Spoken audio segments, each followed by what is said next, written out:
Bonjour à tous et bienvenue sur ma chaîne Apprendre le français avec Amel. J'espère que vous allez tous super bien. Aujourd'hui, je vais vous faire découvrir les types de phrases. Concentrez-vous et vous allez voir que c'est super facile. Mais avant de commencer, pense à t'abonner à ma chaîne YouTube pour ne rater aucune de mes vidéos. C'est parti!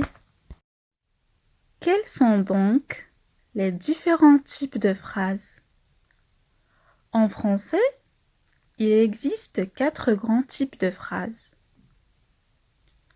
Nous allons commencer par la phrase interrogative qui sert à poser des questions, interroger ou à demander une information.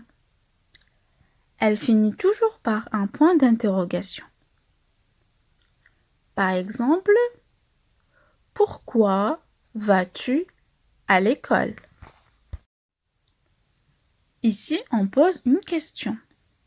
La phrase finit par un point d'interrogation. C'est donc une phrase interrogative. Ensuite, la phrase exclamative qui permet d'exprimer des sentiments ou des jugements avec intensité. La phrase exclamative finit toujours par un point d'exclamation. Par exemple, c'est formidable. Ici, on exprime un sentiment. On est admiratif. La suite de mots s'achève par un point d'exclamation. C'est donc une phrase exclamative. Continuons avec la phrase déclarative qui donne l'information. Elle sert donc à affirmer et à déclarer. La phrase déclarative se termine par un point déclaratif. C'est un point simple ou des points de suspension. Par exemple, les enfants vont à l'école. Ici, nous sommes en présence d'une phrase déclarative, puisqu'elle informe que les enfants vont à l'école. Cette phrase termine par un point simple. Un autre exemple d'une phrase déclarative qui se termine par des points de suspension. Dans ce magasin, il y a des robes, des jupes, des chaussures, etc. Et enfin, nous avons la phrase injonctive qui est employée pour donner un ordre, un conseil ou pour exprimer une interdiction. La phrase injonctive se termine par un point simple ou un point d'exclamation.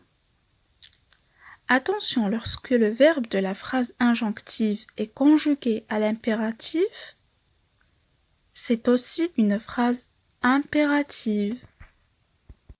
Sinon, le verbe d'une phrase injonctive peut être aussi à l'infinitif ou conjugué au présent de l'indicatif ou au futur simple et même parfois au subjonctif.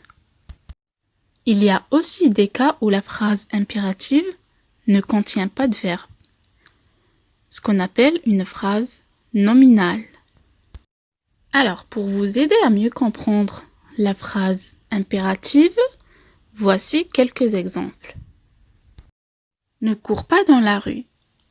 Dans cette phrase, on interdit de courir dans la rue. C'est donc une phrase injonctive où le verbe est conjugué à l'impératif. Et elle finit par un point d'exclamation. Voici une deuxième phrase. Boire du thé plutôt que le café. Cette phrase se termine par un point simple. Elle donne un conseil et elle contient un verbe à l'infinitif. C'est donc une phrase injonctive. On continue avec d'autres exemples. Prenons la phrase « Tu n'écriras pas ici ». Cette phrase se termine par un point simple et le verbe est conjugué au futur de l'indicatif. Elle interdit d'écrire à cet endroit. Donc, tu n'écriras pas ici est une phrase injonctive. Ensuite, on a la phrase « Il faut que tu écrives ici ». Dans cette phrase, on donne un ordre. Le verbe est conjugué au subjonctif. La phrase finit cette fois-ci par un point d'exclamation. Nous sommes donc toujours en présence d'une phrase injonctive. Prenons enfin l'interjection « Stop ». Cette phrase est réduite à un simple mot qui donne l'ordre de stopper et elle finit par un point d'exclamation. Elle est donc une phrase injonctive. Et voilà, c'est tout pour aujourd'hui. J'espère que vous avez bien compris le cours. On se retrouve bientôt pour une nouvelle vidéo. Prenez soin de vous. Salut!